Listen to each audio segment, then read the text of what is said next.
Hi, my name is Russell Lucas. I am a theatre maker and I interview other theatre makers. So I've just finished speaking with Charlie, and we discussed the moment he decided that he was going to stop acting, and then the moment 5 or 6 years later he decided to go back to acting. We unpack the reasons why he run aground and the reasons and techniques he used to get back into the game. So enjoy, click to subscribe, and thanks for watching. Hello, Charlie. How are you? Hello, Russell. I'm very well, thank you. How are you? Good to see you. Thank you for coming to talk to us all as well today. You're welcome. Thank you for asking me along. So you're going to talk to us about the resting period in your Yes. career. Now, I don't know whether that's the right terminology or not. Who knows what the terminology is? Maybe it's having some time out. Yeah. It used to be called the resting period of acting, isn't it? Yeah, but that was usually when someone was writing. When I'm writing at the moment. Oh, you're resting on. That was I believe back in the old days. But yeah, Yours I'd is say quite, taking a break, I think, would probably be yeah, taking a break, yeah, and yeah, and we'll get onto it in a moment. But your break was a few years, um, yes. but Yeah, we'll get quite a onto that while. in a little while. But what do you call yourself now? What are you? Are you an actor, performer, artist? I mean, I guess I would, if somebody says to me, "What do you do?" I would say I'm an actor, but I think my own personal view of myself is I'm an artist because I work in the arts. What I do is creative and not easily definable. I guess in terms of there's many different kind of parameters that you could sort of say that acting exists in. But I think, yeah, for a long time now, I've thought of myself primarily as an artist because I think there are other sort of skills as well that I utilise in the creative arts too. But Yeah, that's how I would describe myself. yeah. It's definitely becoming more prevalent, isn't it? That the use of that Yes, word in I think theatre, so. which I think is a good thing, isn't it? Like you say. Yes, I think so as well. Yeah, yeah, very much so. Well, I think it sort of gives you as an individual carte blanche to see yourself as a creator as opposed to somebody who's just being given a set of lines, hitting a certain mark and being saying what you're being told to say, as it were. There's more investment in it, I think, when one thinks of oneself as an artist as opposed to just a performer or an actor or a director or something like that. I think it allows you to uh, use lots of different hats, as it were. So I think it's a very proactive term to use for oneself as a performer, as an artist, I think. So now I know you for quite a few years now, but tell us about what type of work have you done in the past? What's kind of the stuff that you found you're drawn towards, and then maybe what you're hoping is coming up in the future? Well, I'd say that at the moment, the majority of my CV is theatre, which is kind of quite odd in the sense that I think that when I decided I wanted to be an actor, when I was, when I first made the decision when I was younger, it was because I wanted to be I wanted to be a film star, and I wanted to be in, films like Star Wars and Dances with Wolves and things like that. And theatre didn't interest me. I had no passion for theatre at all. I mean, I don't think I actually went to see any theatre for the first time until I was like 16 or 17. And but that's where I've ended up doing the majority of my work, and I have a great passion and drive to perform on stage. I'd say it's certainly somewhere that I feel most secure in my skills as a performer. I think there's something that, because theatre is such a collaborative process, and you usually have a good rehearsal period. I love the fact that you can really kind of get involved with it, and sort of it takes a while to just kind of finely tune. I find TV and film sometimes a little bit too, you've learnt your lines, you turn up, you do your job, and you go home at the end of it, and you sort of left in a bit of a daze as to whether you actually, did what was needed to be done, I guess. But recently, I've started working more in film and TV, short films. Did my first job for the Beeb recently, which was a big bonus. I mean, like the last year in itself has been probably my most, for want of a better term, successful year so far. It's the one where I've, you know, the majority of my living from performing, as opposed to sort of having to do all the little sort of side gigs that we all have to do to get by. But recently as well, I've started writing. I wrote my first short film about 3 years ago now, which was I was commissioned to write, which I was very fortunate with. That there was a budget there and to kind of get that done. But that's ignited a bit of a passion in me now to kind of start trying to tell my own stories, which I think is becoming a lot more prevalent in this climate as well.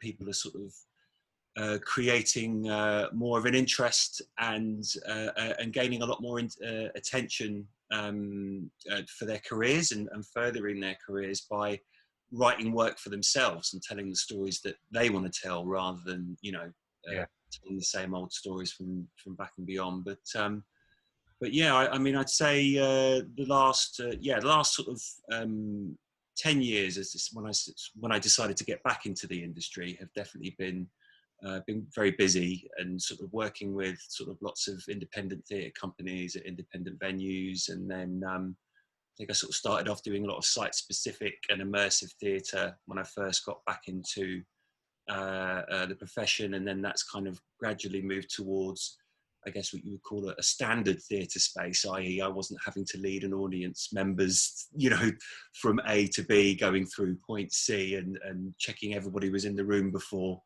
you know, continuing on with the show, as it were. And then, as I say, there's been a little bit more film. I've directed a couple of shorts as well. So there's been a real progression, I think, from certainly where I thought I'd be when I decided to come back into the industry, and certainly from where I thought I would be when I first decided I wanted to become an actor as well. So. Yeah. So let's talk about this period of stopping. What did you just call it? Was it a timeout? No, arresting? It was a break. It was a break. I took a break. I took a break, I think. So, whether or not it was self-enforced or forced upon me, I'll leave that up to you to decide. But, we'll find out. Yeah. So that period, how long did it last for? How long did you well, I'd say altogether it was roughly an 8-year period. But I would say, you know, there were sort of little smatterings here and there of, you know, I'd say I was for probably 3 of those 8 years bookended. I was still doing my spotlight application. You know, I was still putting my name in the book, and I maybe did a couple of music videos, a couple of shorts, but that was through friends. You know, it wasn't anything I was being asked to audition for.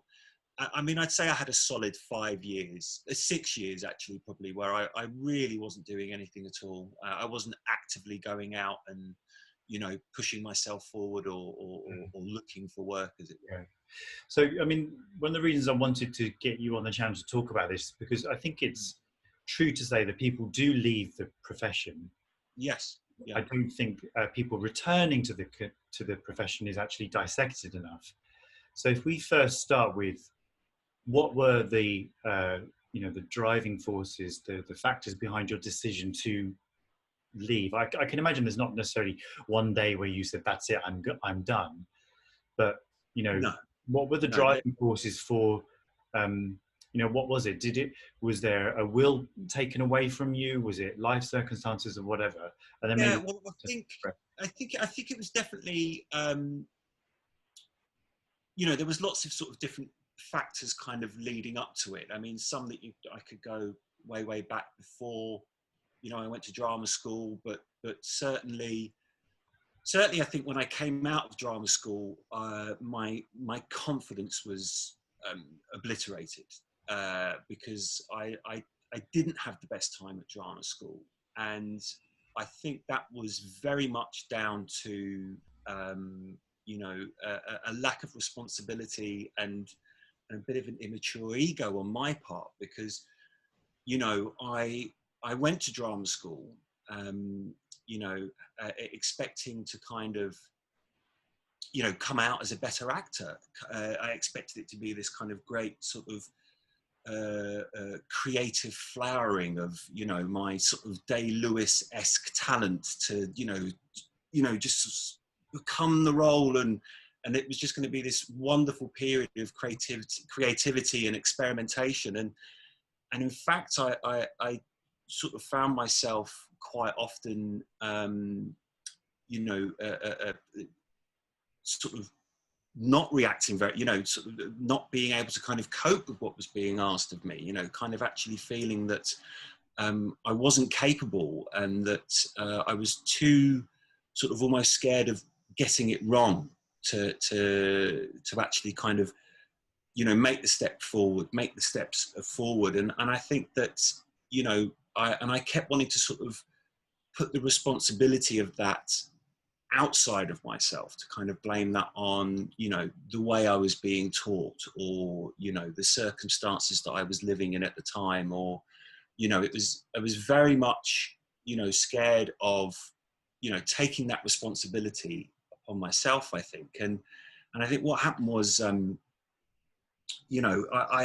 just wasn't used to failing. Failing wasn't something that I thought, you were supposed to do as an actor. I mean, I was talented, right? I've come here, and talent will always out.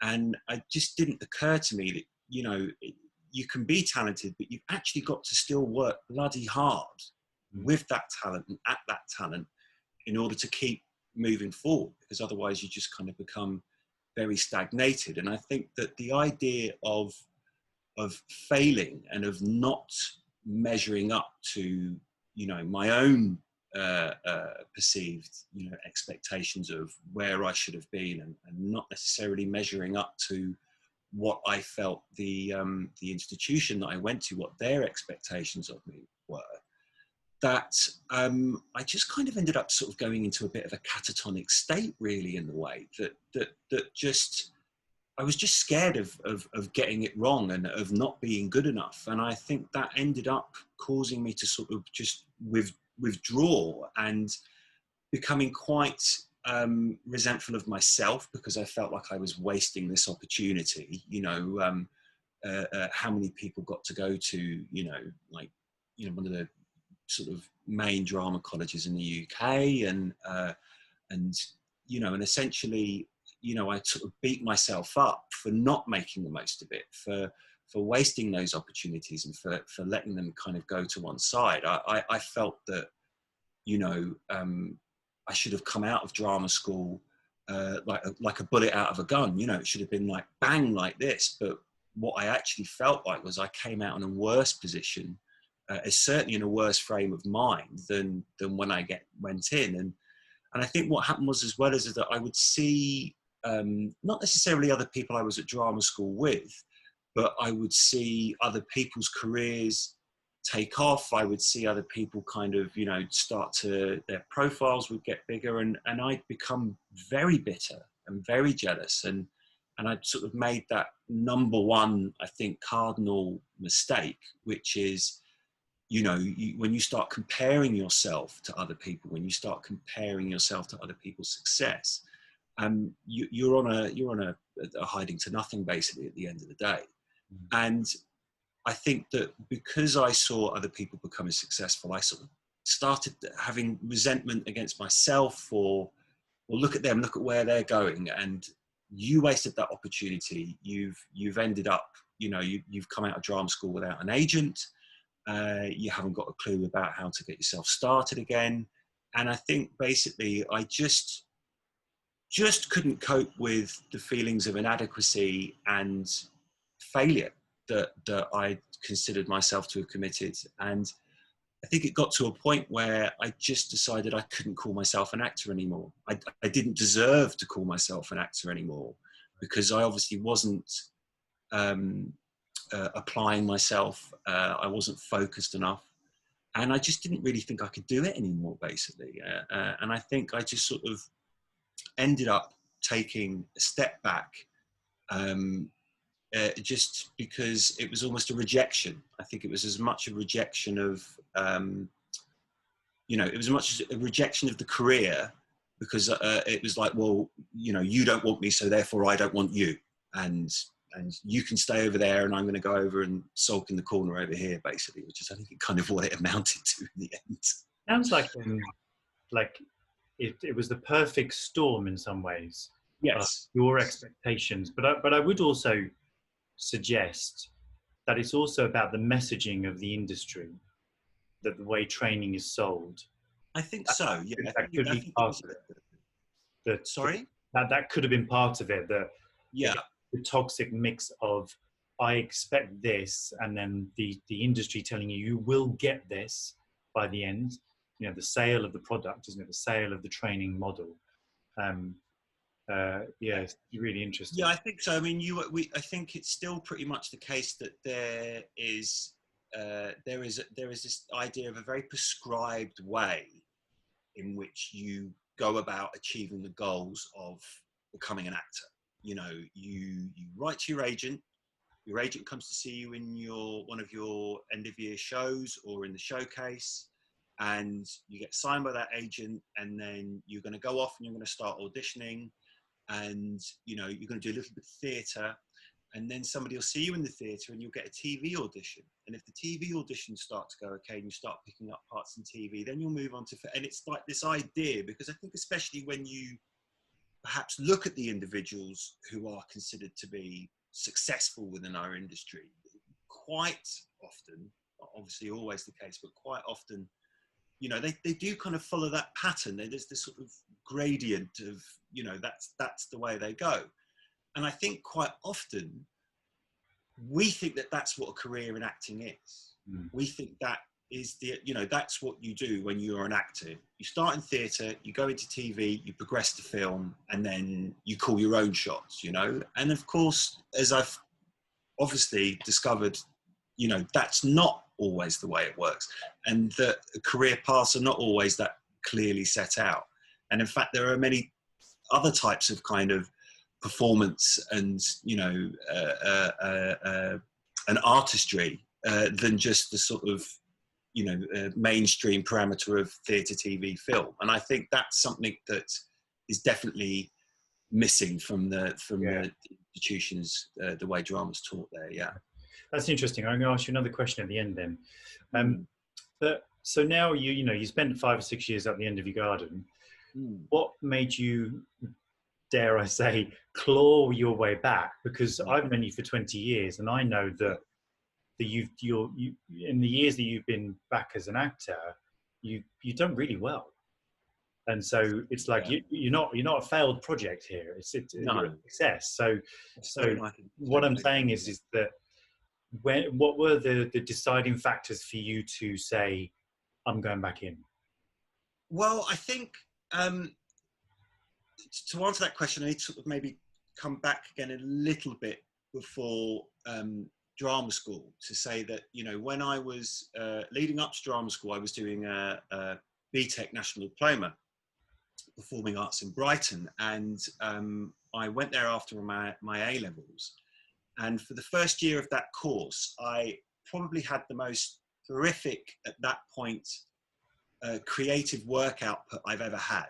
I was at college 5 days a week. I had 2 jobs. I was working on different projects in Brighton with different companies. And at the end of that year, I mean, I was just, even at the time, I was kind of going, oh my God, I've never worked like this in my life before. What's kind of going on? I've been waiting for this. I've been waiting for this.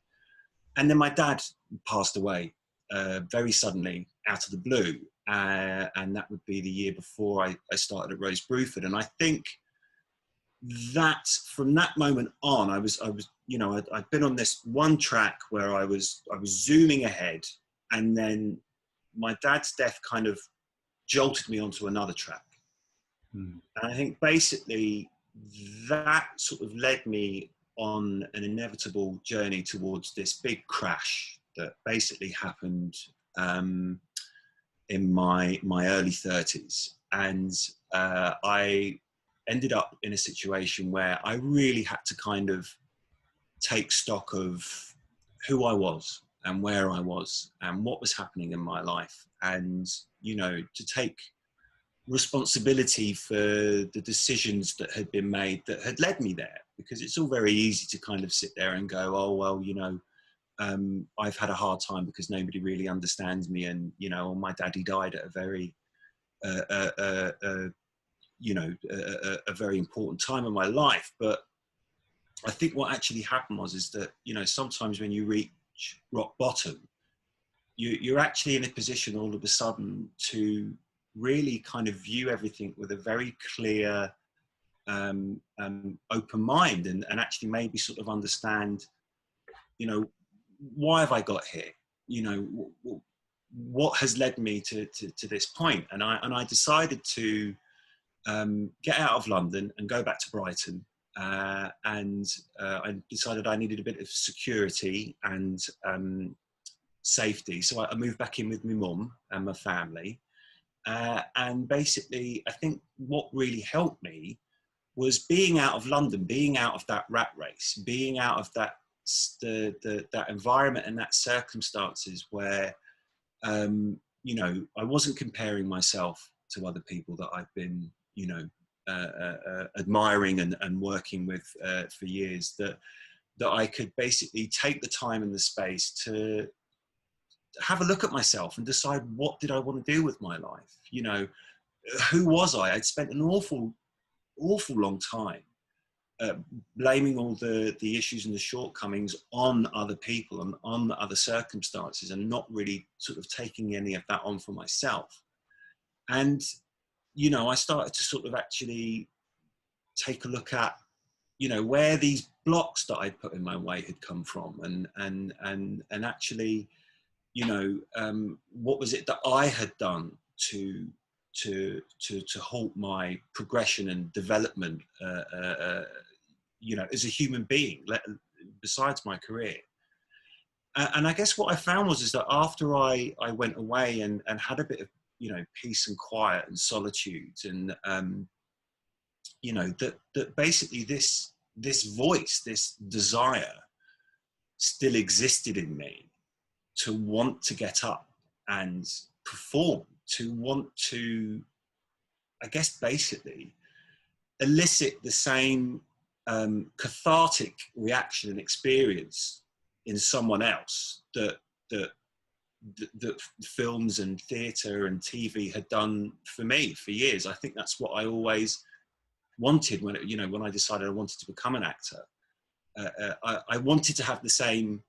I wanted to have an effect and an influence on people in the same way that, you know, actors had an influence on me, that I had been able to experience and understand something about myself that I hadn't even considered before, you know, and I guess I wanted to kind of give that back, you know, because it felt really noble to me, actually, to be able to kind of do that for people, and to be part of that, you know, and really exciting. And I guess I just decided that, you know, funnily enough, being back in Brighton, being back where I was when I had first decided to become an actor, I went out and I started getting in contact again with the people that I'd worked with down there, and getting advice and support. And then that just kind of slowly built up, and, you know, auditions started to come back in. And, you know, I think I really just, I realized that it was okay to fail, I think. Right. And I think that was the biggest lesson that I learned, that, you know, as an actor,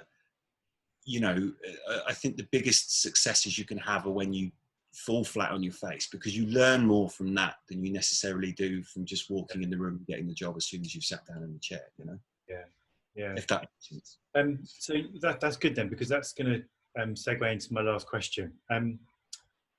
I think these videos that I'm making, I'm hoping that they're going to be useful for people who may be in similar situations.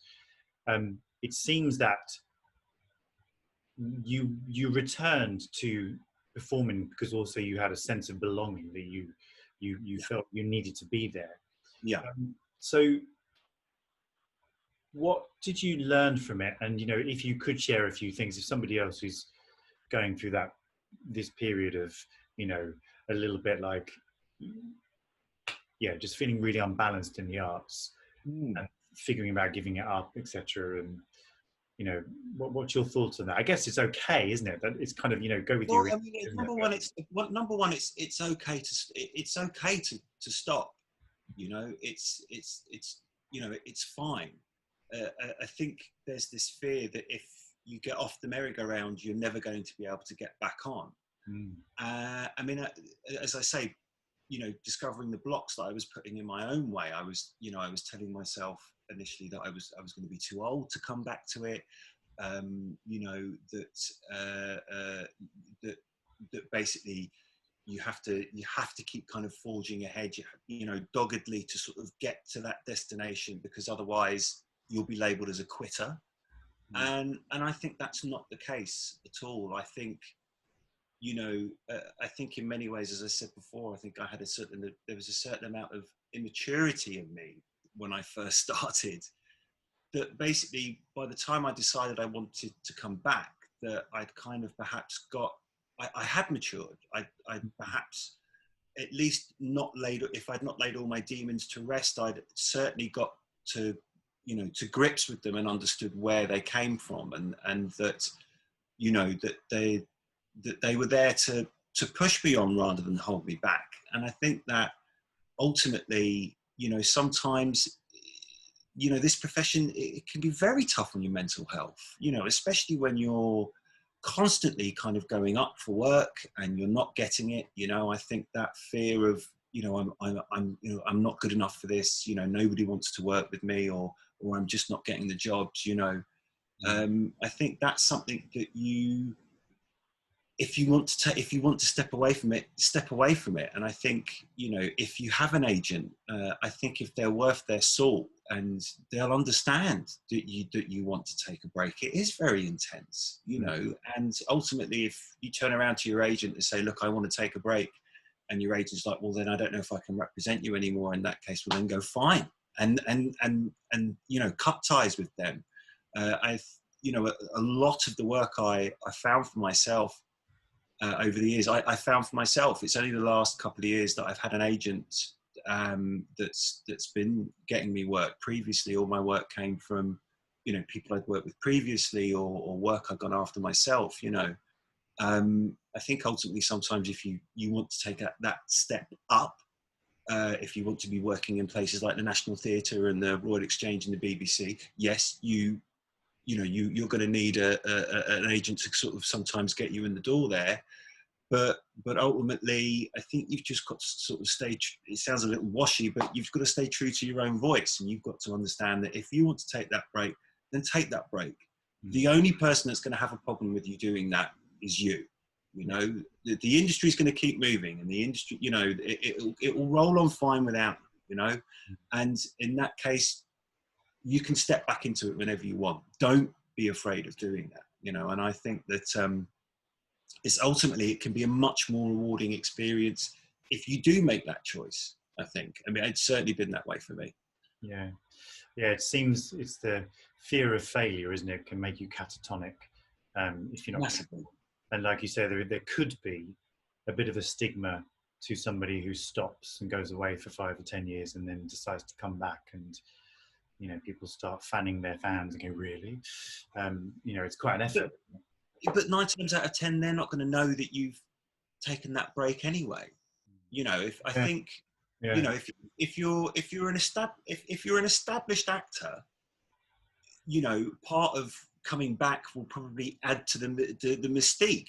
Someone will go, oh, where have you been? You've been away for so long. And I've been off discovering myself, Machu Picchu and touring South America and stuff. Whereas if you're not as well established as I wasn't, and it sounds a little, I don't know, maybe a little downbeat, nobody's going to miss you. And that's okay, because then you can step back in and, somebody I held on to very much in my mind, and if I'm wrong about this, I'm sure someone will correct us in the comments below. But Brendan Gleeson, the actor, was somebody that I really, really held as a talisman, because I don't think he actually got into professional acting until he was 37 or something, and I think he'd been a teacher before. I think he had artistic outlets and that, but that was when he decided to make the move, and I thought, well, if he can do that at 37 and that's the first time he's done it, then you know, I should be perfectly capable of doing it now, you know, with 3 years of drama school training behind me. And, you know, so yeah, it Yeah. was, it felt, it was a lot easier to make that decision, I think, once I had stripped away all the noise of insecurity and, you know, concern about failure, I think, more than anything else. Because once I realized failure was actually part of it, it made the prospect of getting it wrong, you know, that much easier to kind of accept. And, Right. you know, I knew that it would be, that the only person that was really going to have a problem with that would be me. Yeah. And nobody else, you know. Yeah. Yeah. Gosh, it's like an hour's conversation, this, isn't it? It really is, especially. But no, that's brilliant. It's brilliant. Really, really useful. Thank you so much. And I'll get you back on again. Oh, please do. Thanks very much. All right. Thanks, Charlie. Bye.